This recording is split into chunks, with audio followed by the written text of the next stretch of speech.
নাসির উদ্দিন পাটোয়ারি হতে গেলে গাঁজা সেবন করতে হয়। সে একজন তথাকথিত জোকার। প্রথমত বলি, আলহামদুলিল্লাহ মির্জা আব্বাস ভাই উনি এখন মোটামুটি বলা যায় পুরোপুরি সুস্থ। খুব শীঘ্রই উনি দেশে ফিরছেন এবং ঈদের আগেই ফিরছেন। আর যে নাসির উদ্দিন পাটোয়ারির কথা বলছেন, আসলে নাসির উদ্দিন পাটোয়ারির সব থেকে বড় সমস্যা হলো সে এখন অসুস্থ অবস্থায় আছে, তার প্রপার ট্রিটমেন্টের প্রয়োজন, সে মানসিকভাবে বেকারগ্রস্ত। এই ধরনের ব্যক্তি বিভিন্ন রকমের মন্তব্য করতে পারে, বিভিন্ন ধরনের কথা বলতে পারে, কাজেই এগুলো জনগণ বিশ্বাস করে না, এগুলো কখনো মাথায়ও নেয় না। নাসির উদ্দিন পাটোয়ারি একজন প্রবীণ রাজনৈতিক ব্যক্তিকে যেভাবে হ্যারাসমেন্ট করেছে নির্বাচন কেন্দ্রিক, নির্বাচনের পরে সে সৌদি আরবে গিয়েছে ওমরা পালন করতে, সেখানেও তিনি বক্সিং দেন আবার মির্জা আব্বাসের নাম নিয়ে। কতটুকু মানে খারাপ মস্তিষ্কের, খারাপ চিন্তা চেতনার মানুষ হলে এই ধরনের আচরণ করতে পারেন? একজন বাবার বয়সী ব্যক্তিকে নিয়ে এই ধরনের বিদ্রোহ করতে পারেন? আবার যখন তিনি জানতে পেরেছেন মির্জা আব্বাস ভাই তিনি সুস্থ হয়ে দেশে ফিরছেন, তখন তিনি আরেকটা ব্যাড পোস্ট করেছেন নিজের ব্যক্তিগত ভেরিফাইড ফেসবুক পেজে। এই হলো নিচু মন মানসিকতার, অভদ্র চরিত্রের একটা মানুষ। তাকে নিয়ে বলার খুব একটা বেশি কিছু নেই। নাসির উদ্দিন পাটোয়ারি হতে গেলে গাঁজা সেবন করতে হয়, আর সেই গাঁজা সেবনকারীকে রাজনৈতিকভাবে কখনোই বলা যায় না সে রাজনৈতিক ব্যক্তি। সে তো রাজনৈতিক ব্যক্তি না, সে একজন তথাকথিত জোকার।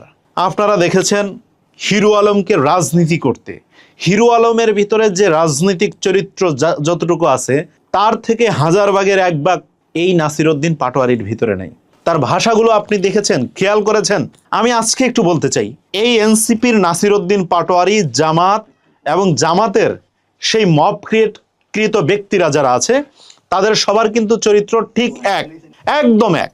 আপনারা দেখেছেন শাহবাগে তারা আন্দোলনের নামে নারীদের অঙ্গ প্রত্যঙ্গ নিয়ে যেভাবে বিদ্রুপ করেছেন, যেভাবে কথা বলেছেন, কোনো সভ্য জাতি, কোনো সভ্য মানুষ এ ধরনের ভাষায় কথা বলতে পারে কিনা আমার অন্তত জানা নেই।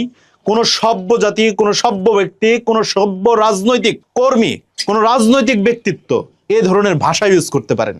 স্লোগান দেয়, কি ছিঁড়ে ফেলবে, এটা কোনো ভাষা হতে পারে?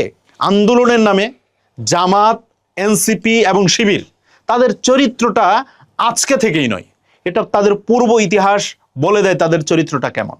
আপনারা 71-এর যুদ্ধের সময় দেখেছেন, বাংলাদেশের প্রত্যেকটা মানুষ যখন 71-এর যুদ্ধের পক্ষে, তখন একক খালি একটা জামাত ইসলাম এবং তাদের ছাত্র সংগঠন সেই সময়ের তারা পুরো বাংলাদেশের বিপক্ষে।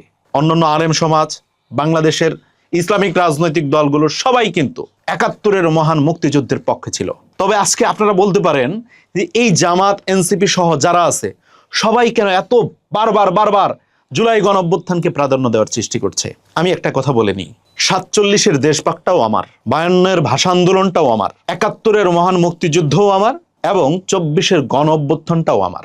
তবে হ্যাঁ, প্রত্যেকটি ইতিহাস নিজ নিজ জায়গায় মহামান্বিত। কোনো একটাকে খুব একটু বড় করে দেখা অথবা খাটো করে দেখা কোনোভাবেই সেটি কাম্য নয়। যারা 71-কে খাটো করার চেষ্টা করছে বুঝতে হবে তাদের মতলব খুবই খারাপ। কারণ 71-এ তাদের যে কলঙ্ক আছে সেই কলঙ্ক ঢাকবার জন্য 24-এর গণঅভ্যুত্থানকে সামনে আনা এবং 24-এর গণঅভ্যুত্থান দিয়ে 71-এর মহান মুক্তিযুদ্ধ এবং বাংলাদেশের জন্মটাকে রিপ্লেস করে দেওয়া।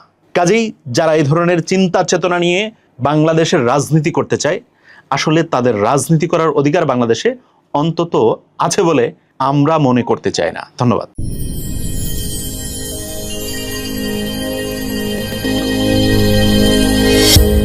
ভিশন 24, দৃষ্টিতে বিস্ময়।